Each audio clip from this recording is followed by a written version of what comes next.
So I'm going to begin. I want to welcome you all. I'm Steve Shields. If you haven't met me before, I'm one of the vice presidents of RAS Korea. We're glad to have you join our third Zoom lecture tonight. I want to let you know that we are recording this so that we can have it available for others through our website. There will be a link. If you are resident in Korea, you can order Paul's books, the lecture's books, through the office, either in English or Korean, and we can send them to you if you live in Korea.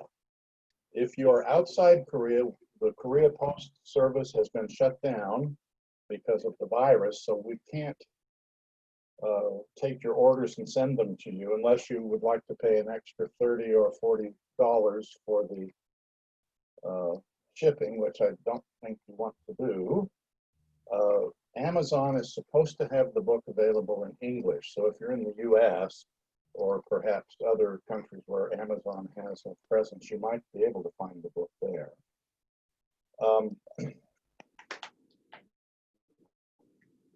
Because of the time difference between here and San Diego, California, Paul Courtright felt it best so that he could be on his top game to pre-record his lecture tonight. So he is not able to be with us live. That makes it a little challenging for us to have a Q&A after the lecture, but Paul has graciously provided his email address and has offered to entertain any and all questions by email. Then he will consolidate them all and then send us back a document that we will distribute through our mailing list. So we'll show you his email address at the beginning of his lecture and then again at the end. And but even when he's done, I think it might be interesting for us to have a little bit of group discussion anyway about what was going on, and if anybody was here during the 5/18 incident or has studied it, add some of their insights to it. So without further ado, I'm going to attempt, I'm still learning all this. Okay. All right, I'm trying to read all the messages I'm getting. Okay, let's give this a whirl and we'll get started.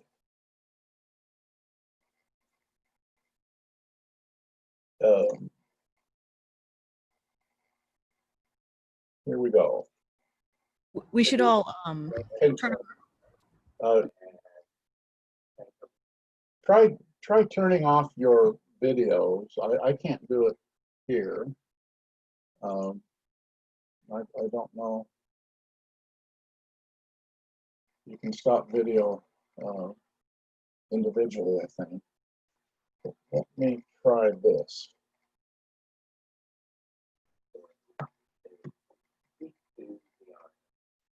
Brother Anthony, if you turn your press stop video and also do Steve, it'll get bigger.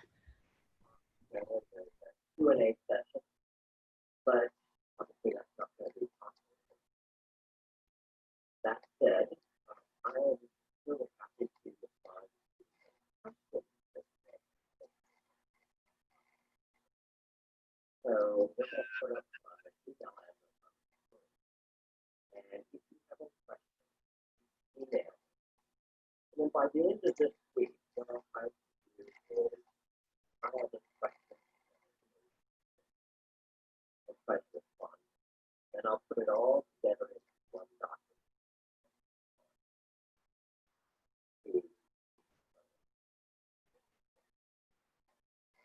Although I do frequently for work, this is my first go at recording it on. So as you know, my talk today is probably now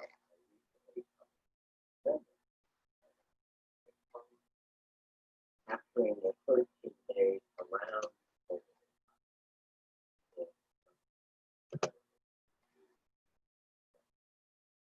that book.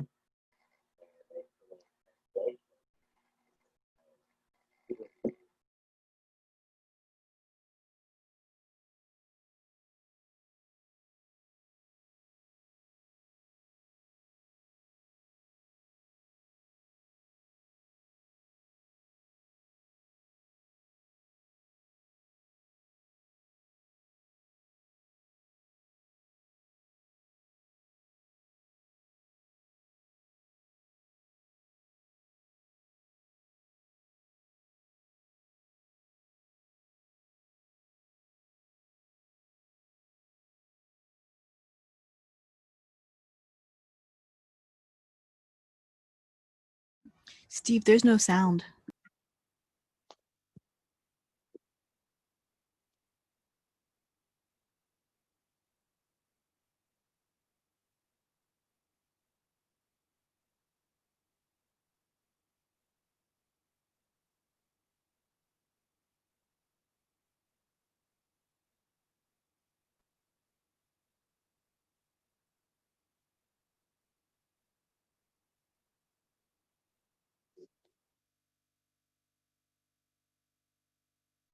No.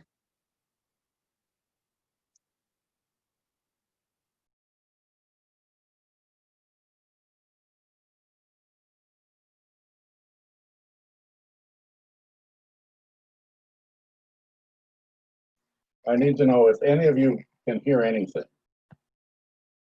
Have you I- heard anything yet? No. Okay, I've stopped the video. And his volume is really soft to begin with. Oh, just a minute. Boy, I'm sorry, folks. I am really trying to learn how to do this properly, and I apologize for my failure here.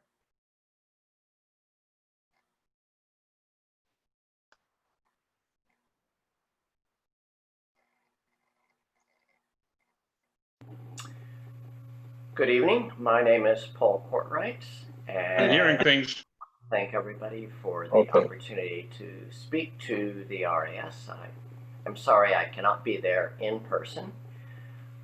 Steve Shields did mention that after your talks, generally there's a Q&A session, but obviously that's not going to be possible here today.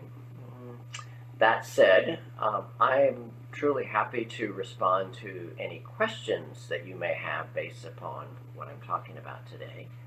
So we're going to put up my email address on the screen, and please email me. And then by the end of this week, what I'll try to do is to compile those questions together. There may be some overlap, and try to respond to them. And then I'll put it all together into one document and then respond back to Steve and Brother with the responses. Although I Zoom frequently for work, this is my first go at recording a talk, so please bear with me. So as you know, my talk today is on the Owilpal Minjuhwa Undong. And as you probably know, I recently published a memoir entitled Witnessing Kwangju, capturing the 13 days around Owilpal when I was in Kwangju and in Jeonnam. That book and a Korean translation, which is entitled Purinunwi Chunin, have been published by Holland Press based in Seoul. Now, fair enough, I don't have blue eyes, but that was the translation that our publishers wished to use for the Korean translation, and I thought, why not?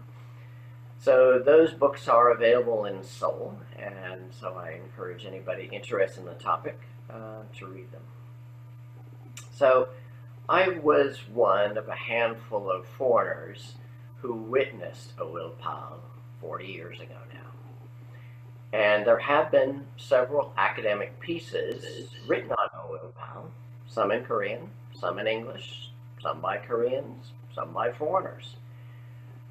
What I want you to recognize is my memoir is not an academic piece. It is really just a snapshot of one particular piece of Owilpal. My academic field is the study, is the field of epidemiology, not Korean history or Korean society. And I am not qualified to provide the academic take on Owilpal. And I certainly do not pretend to be an authority on everything related to Owilpal. And as I try to make clear in my memoir, I also want to reiterate now, my initial goal in writing the memoir was to give Westerners, primarily Americans, a personal perspective of the event. Very few Westerners have ever heard of Owilpal, Yet, as all of you know, those few days, 40 years ago, had a massive influence on the democracy movement within Korea. And although that my talk today is on Oilpal, I cannot relate within this period of time all aspects of what I witnessed. I'm not even going to try. I do want to say a few words, however, about writing a memoir. Now, as a scientist, I've written lots of scientific articles, mostly about eye care, ophthalmology in developing countries, and that's for the last 35, almost 40 years. I can tell you, writing a memoir is very, very different. Writing this particular memoir would not have been possible without my very detailed notes that I wrote at the time. And I wrote down everything that happened each and every day. I didn't do it because I thought that they would be of academic interest one day. I wrote them down because by doing so, I could sleep at night. So those formed the background for the memoir which I have written. Even with those notes, however, I have to recognize that I had to recollect as best as possible the words spoken, the conversations had, and my feelings. And I'm sure that some people who are featured in the memoir are going to ask, well, I don't remember saying that. And fair enough. I tried the best I can, but can't be perfect. So a bit of background about myself. I arrived in Korea in early 1979 as an American Peace Corps volunteer. I had finished university in Idaho in the US the previous year, and I was ready for the challenge that I figured being a Peace Corps volunteer was all about. I had grown up outside of the US, in Iran and in Taiwan, as my father worked for USAID. For Peace Corps, I was assigned to the Najugun Pogenso as a leprosy worker. And as there's a picture probably showing the beautiful old house that I lived in when I was in the small town of Naju. In late 1979, I decided that because most of my patients were actually in the resettlement villages, that I would move to Hohaewon. And Hohaewon is a relatively large leprosy resettlement village in Najugun, but actually relatively close to Kwangju. So I moved to Hohaewon, and there's a couple pictures of me and my work in Hohaewon. So being close to Kwangju, and being the fact that if I wanted to go anywhere in Korea, I had to go through Kwangju, except if I was going to Mokpo, that really, Kwangju became my second home. I had friends in Gwangju. I really loved the food of Cheonnam, the Cheonnam Panchan. And if I was going to have a shower or bath, I had to go to the Mokyoktong in Gwangju. It was the closest one to me. So I liked Gwangju. It was truly my home. So this particular talk today, I'm going to relate a few stories, or we could call them episodes, during Oilpal that illustrate some aspects of the Oilpal Minjuhwa Undong that maybe are not well understood or well appreciated. And I'm going to stick in some photographs in this talk. And these were not my photographs. These are photographs that were taken by Robin Moyer.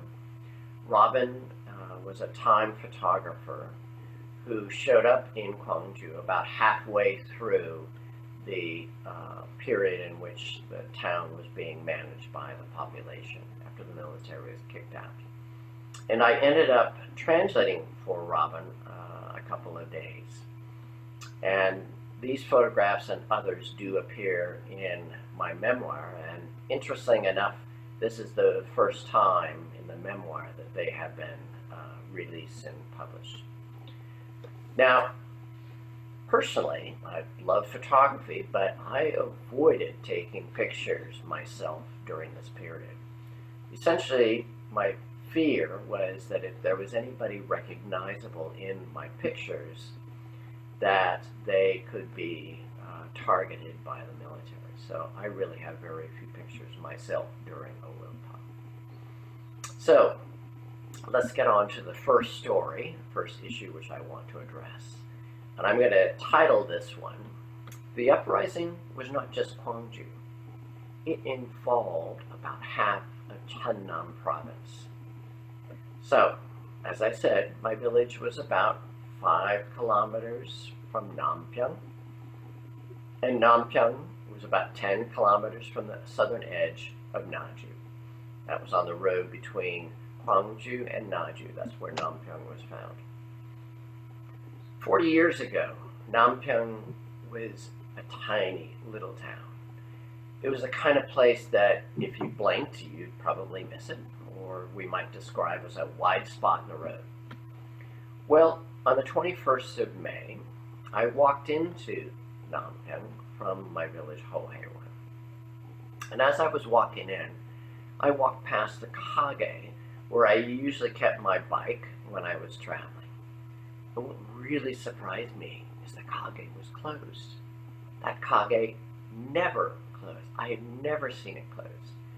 And as I looked up in front of me, I saw that the cross street ahead of me was packed with people.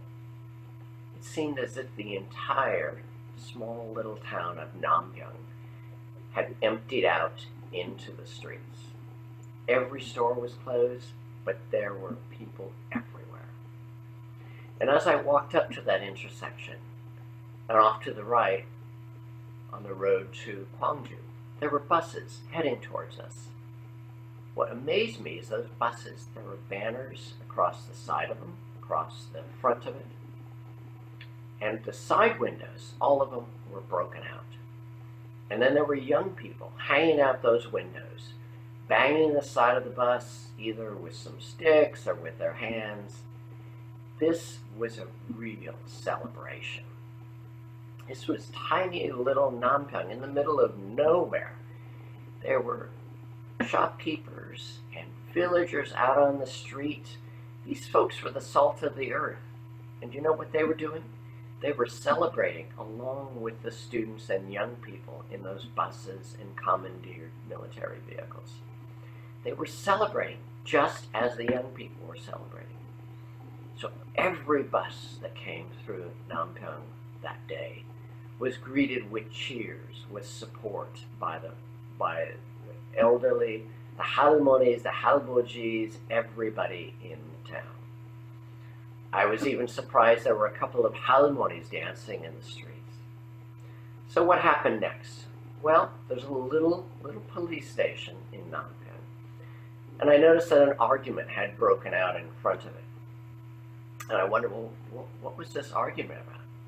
Well, in fact, it was the residents of Nampyeong were trying to decide whether they should break in to the police station, into the armory that's in the police station, and get weapons, these were rifles, to defend themselves against the military. I want you to think about that for a second. These are villagers, these are farmers, these are shopkeepers who are talking about getting weapons out of their own armory to defend themselves against their own military. Within a few minutes, that lock was broken, and I don't know, 3 or 4 middle-aged men went inside. They broke open the armory, and they started handing out weapons to everybody on the street, whoever that wanted them. It only took a couple of minutes before that place was cleaned out. What surprised me next was one of those military vehicles that had been commandeered by young people from Kwangju came up. And a young man got out of that vehicle, and he strode up to the crowd just as those guns were being passed around. And what really surprised me is he stopped everybody. And what he said was, he said, the military will use this as an excuse to kill you. please, please put these weapons back. So he was asking the people of Kwangju to put those weapons back in the armory. And one by one, all those guns started to be passed forward back towards the front of the armory. But then what was also surprising was halmeoni stood in front of everybody right at the front door of the police station and said, "Stop. We must destroy the guns. If we destroy the guns, then they can't be used against us." And with that, the shopkeepers, the farmers, everybody in town that had a gun in their hand took it and they started smashing them in the streets. And the result of that was that we had a huge pile of wood chip and of broken, twisted metal. The destruction of those weapons was joyous. It was a celebration. There was a sense of satisfaction that rippled through that crowd when that was accomplished. So what is the message I want out of that particular little story? The first is that we talk about Owel Palminjuhua Undong. We often only talk about Kwangju, but in fact, it took place in many areas of Cheonnam province. And I'm grateful to Matt von Volkenberg for putting together a map which takes in information from various records and shows where in Cheonnam are there episodes of an uprising against the military. And as you can see from that, it was all over. It probably covered half of Cheonnam. So the Owel Palminjuhua Undong was not just a city uprising, but it involved farmers, it involved shopkeepers, it involved halmeonis. I really think it's important that the stories from elsewhere in Kwangju that are elsewhere in Cheonnam, outside of Kwangju, those stories still need to be captured. So what's the second story? My second story is in fact probably the most painful one. And I'm going to just entitle it, "Is Everyone Accounted For?" Well, I didn't get into Kwangju that day, which was my plan. So from Nampyeong, I went back home. The following morning, I took my bike. I said, if I'm going to get into Kwangju, I better have my bike with me. So I pedaled from my village into Nampyeong. Try it again. This time, I was surprised when I came into Nampyeong. It was quiet. The streets had been cleaned. Nobody was out, but the kages, all the little stores, everything was closed out. Very strange. So obviously something had happened between yesterday and today, and I was not clear what it was. There was nobody out. I decided I might as well continue on to Kwangju. And there's a hill between Nampyeong and Kwangju, and I started up that hill, pumping away on my bike. And as I was pumping, I was thinking, this is strange. There is nobody else on this road, only me. So all those vehicles that I saw the previous day, the buses, the commandant, they were all missing. So it was just me on that road that morning trying to get into Kwangju. Since it was uphill, it was a one-speed bike, and I was huffing and puffing, my head was down. I was pumping as hard as I could on my bike, and as I rounded a corner in the road, I looked up. And I looked up to find a half-dozen soldiers in the bushes just off to my right. They were facing me, their guns were pointed at me, and they were just 3 meters away from me. And yes, I'll admit, it scared the hell out of me. But I was so startled that I really had no idea what to do or what to say. And I didn't stop. I didn't try to talk with him. I didn't try to question anything. I kept moving. I suspect those soldiers were as surprised to see me as I was to see them. They didn't try to stop me, and like I said, I just kept going forward.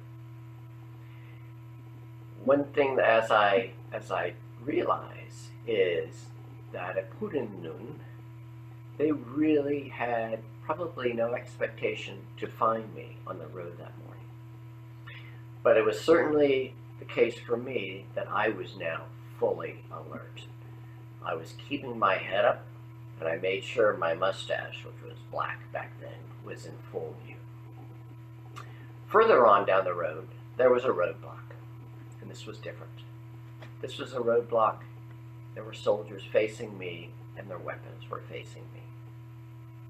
I felt again that I had no choice but to just keep going forward.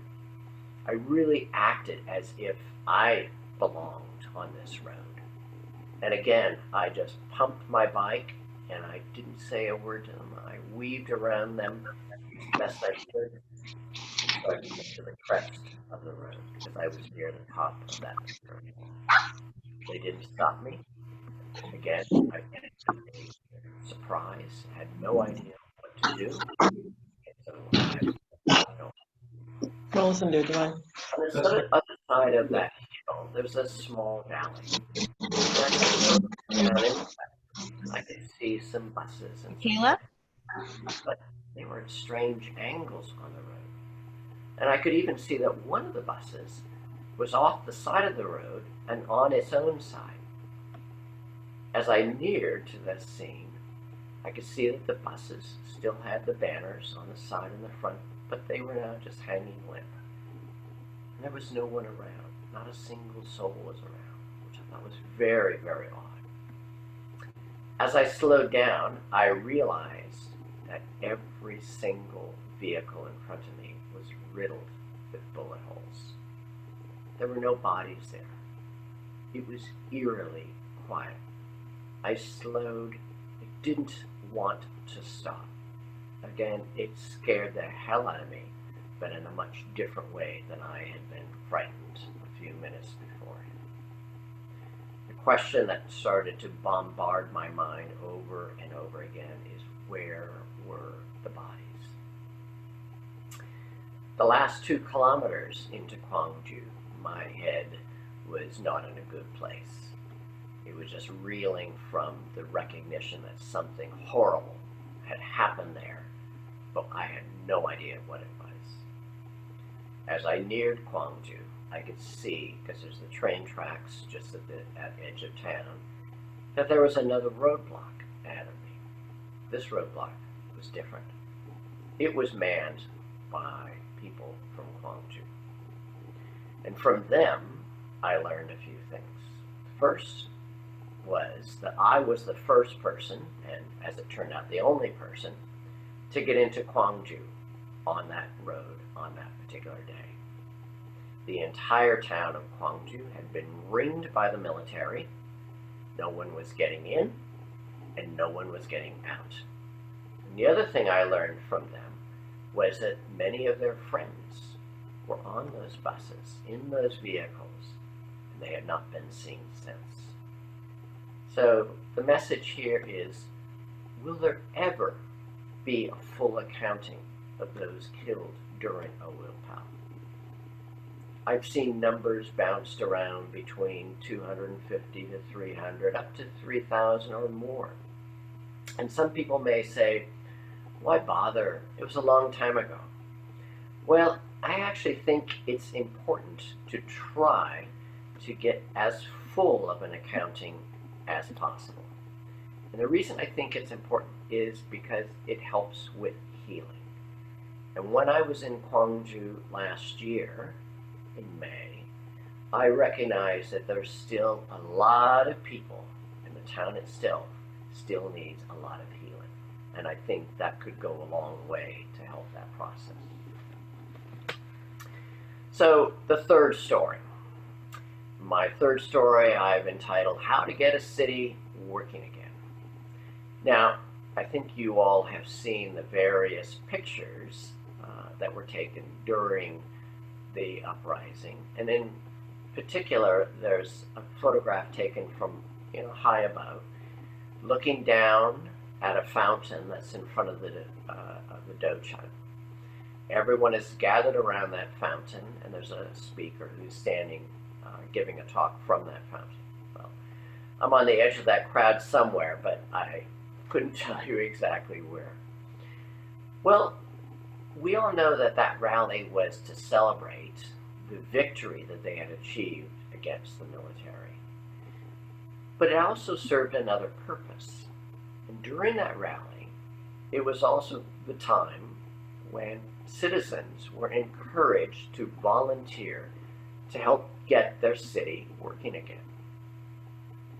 The following morning, as we walked up Kumangno to the Dochan, what did we see? Well, in front of the Dochan, there's a whole lineup of tables. And there are a couple of people sitting behind each table. And above each table, there was a banner. And the banner identified a university, maybe Chanlande or another one, or some other grouping. And in front of each of those tables, there was a lineup, some of them quite long, probably over 100 people lined up in front of each of those tables, and they were registering. And you might ask, well, what were they registering to do? Well, they were registering to volunteer. And they were volunteering for all sorts of things. To man the perimeter. You all have seen pictures of young people who man the perimeter. But they were also volunteering to clean the streets and to help various ways get the city of Kwangju working again. Women were volunteering, and they worked together really hard to make sure that there was food for everybody who was working at the Dochan or who was coming off of the perimeter. Inside the Dochan itself, there were various committees trying to get things working, different levels of success there. But by and large, that whole effort was organized, it was efficient, it was collaborative. And over the next few days, the city of Kwangju was trying the best it could to function like any city. But there were a few major problems. The first, maybe foremost, was that there was no food coming into Kwangju. So that meant everybody was having to cut back on quantities of food being eaten. No buses were running. Stores were still closed, and obviously all the schools were still closed. So as much as Kwangju was trying hard to get back on its feet, it was clear to everybody, particularly maybe after we got to day 5 in Kwangju, that the standoff with the military could not last for much longer. But the message of this particular story is that the cooperation and collaboration that I saw in Kwangju on those days was really impressive. This was not a city in chaos. This was a city of people working hard to make the best out of a very bad situation. So now, my fourth and last story. Who controls the narrative, writes the history? And I think we all recognize that particular topic, and I think it's an important one to look at. So the first question is, could Owil Pal happen in today's world of social media, texting, and mobile phone communication? I don't think so. So I really want to focus on the narratives that were being written and transmitted during Owil Pal. And there's two that I want to focus on.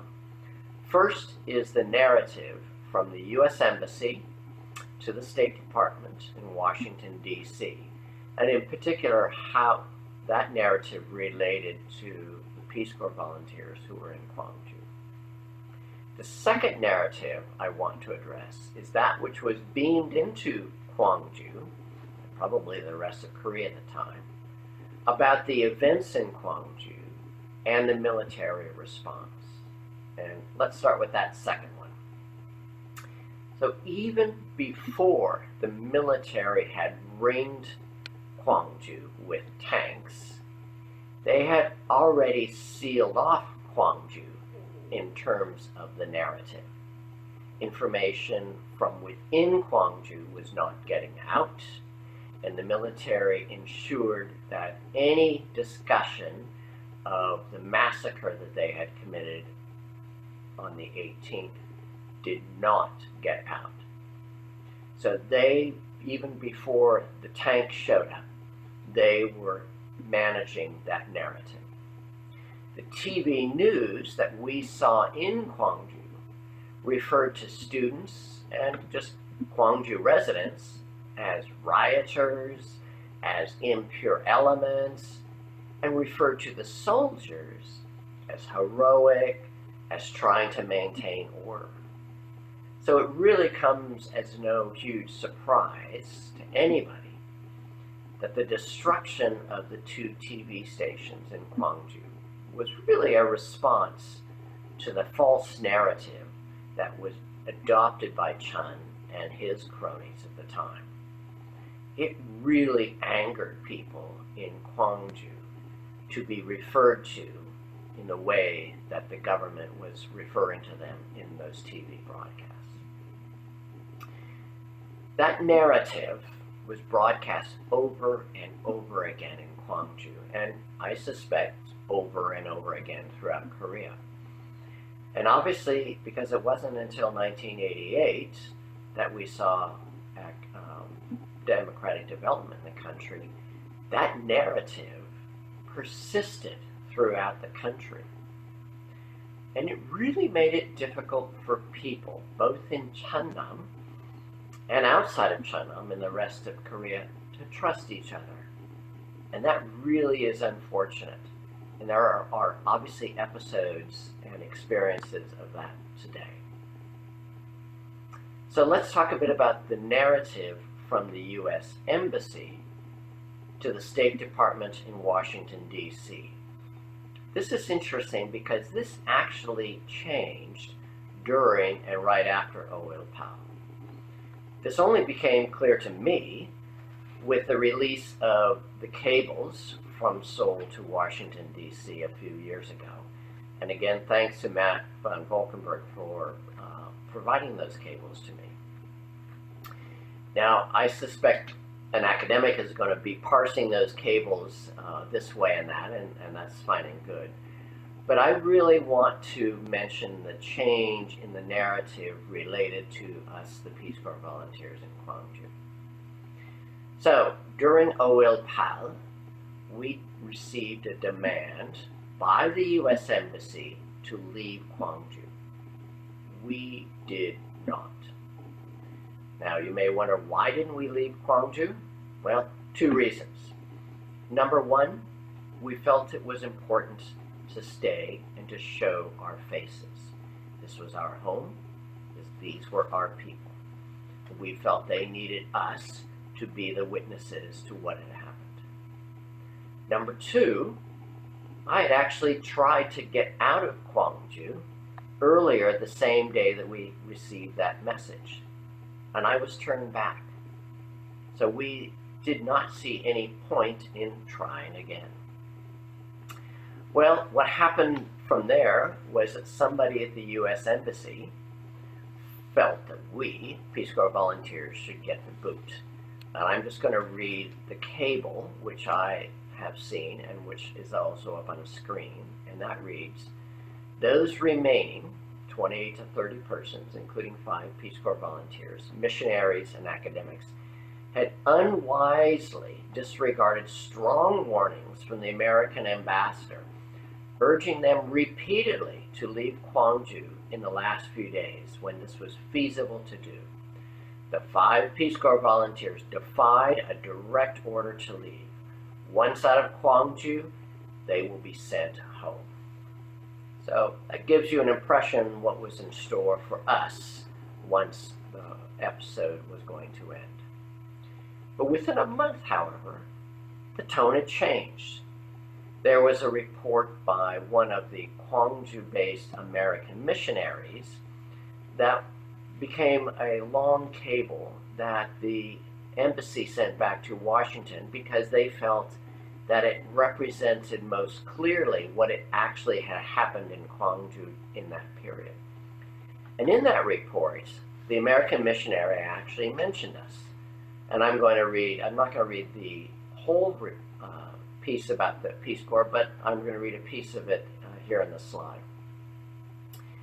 It is the spontaneous and unanimous opinion of the missionary community living together here that the Peace Corps volunteers have won the lasting gratitude of great numbers of the citizens of Kwangju for the United States, sharing the life of the people whom they came to serve, even when it meant sharing serious, perhaps mortal danger.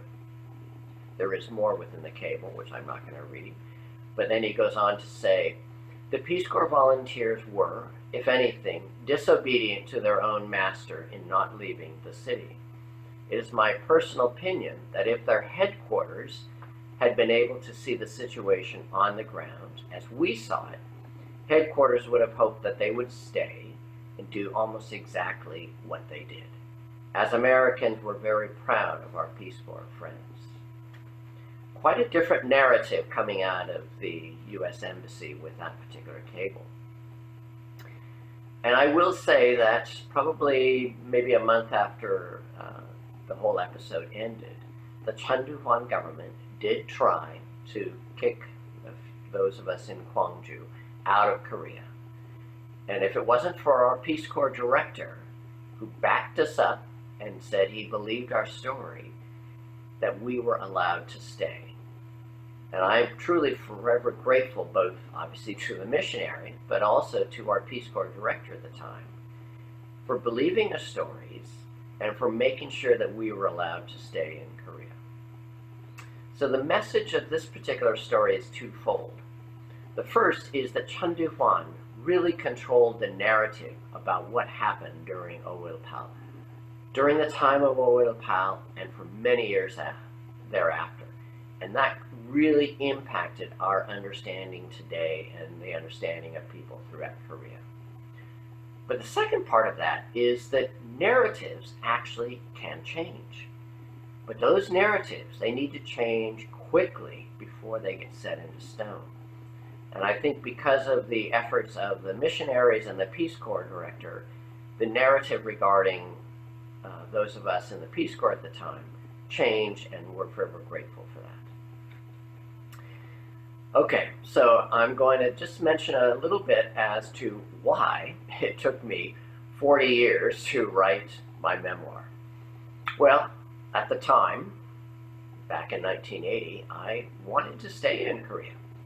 I couldn't talk about what had happened. I could talk about it with a few Peace Corps friends, but I could not talk openly, and I couldn't write about it, although I did write my U.S. senators. And I ended up staying in Korea until late 1982. Now, Peace Corps actually closed down in mid-1981, and I ended up teaching at Seoul International School for the following year. When I returned to the U.S., excuse me, I started graduate school. I started work at University of California, San Francisco. And then I finally got my doctorate at the University of California in Berkeley. Got married, and my wife and I moved to Ethiopia for work. We have 2 sons that were born. Life took over. That's what happened, and I can tell you when life takes over, a lot of what was going on in the past gets set aside. I ended up working outside of the U.S., mostly in sub-Saharan Africa, for almost 30 years. And just so you know, if you've seen the book, all royalties from my memoir go to support the work in Africa of the Kilimanjaro Center for Community Ophthalmology. It's an institute that my wife and I established in the year 2001 in Tanzania. I handed over the job of being executive director about 4 years ago.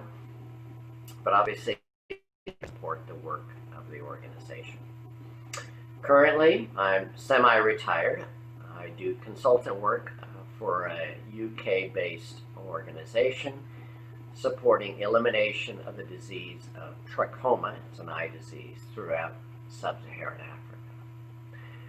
But during all of that time, Korea was never far from my thoughts. And when I moved back to the US 4 years ago, I thought, it's time to write. And so I started writing the memoir probably about 3 years ago.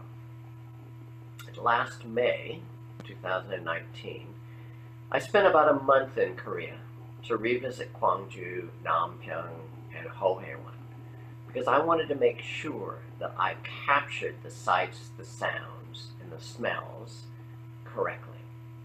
I was really surprised when my Korean friends said that Koreans needed to hear my story too. Apparently, as a foreign witness, I was perceived to be without bias. And I learned, and I heard at the time, that there were stories that were circulating that frankly shocked the hell out of me. Stories like the whole Kwangju uprising was instigated by the North Koreans, or that it was riots by hooligans. I saw zero indication of this during my time in Kwangju. So that did stimulate me to try to find a Korean publisher and to get a Korean translation of the memoir. So just as a bit of a wrap up here, I want to just reiterate that no one single person can tell the whole story of the Owilpal Minchukwa Undo. It happened over many days. It involved thousands of people, and it involved a large area within Jeonnam, not just Gwangju. And my story is really just one small piece. But I think getting the story told is like putting a jigsaw puzzle together. Each little part actually is quite important. And I have a feeling there's still a lot of missing pieces to the jigsaw puzzle that need to be found. So I do want to thank the Royal Asiatic Society, and I want to thank some of your members in particular. I want to thank Suzanne Crowder-Han, Matt von Volkenberg, and Han Yoon-suk, as well as Brother Anthony and Steve Shields. Suzanne, Matt, and Yoon-suk helped me in writing my book in terms of getting the text correct and reading through and providing editing. I'm very grateful for that. And I do want to also thank Holland Press for publishing the book. And in particular, I want to thank Pak So-yeon for her help in getting me through all the steps of getting the memoir published. I want to thank you all for your time, and I hope you found this talk interesting. And again, you'll see my email address on the screen. Please feel free to send me any email with any questions, and I will try to get back to you by the end of the week. Thank you very much for your time.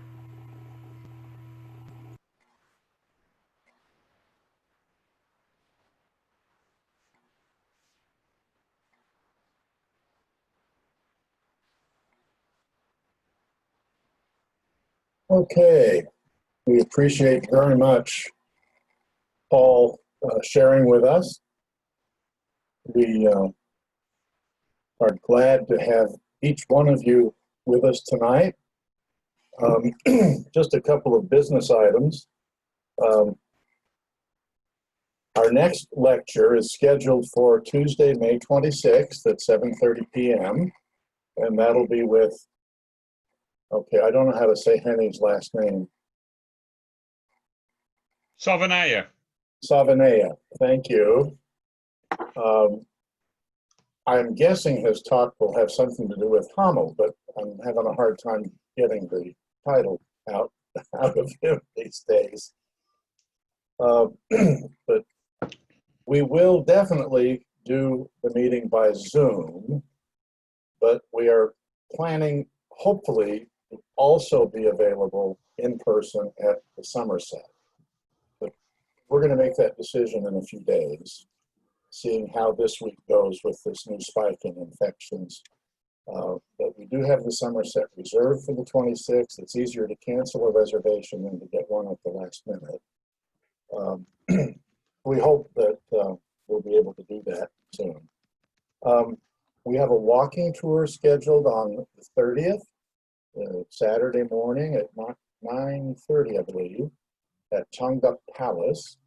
That will be led by Dr. Cho In-suk, who spoke to us a few weeks ago about Korean traditional archery.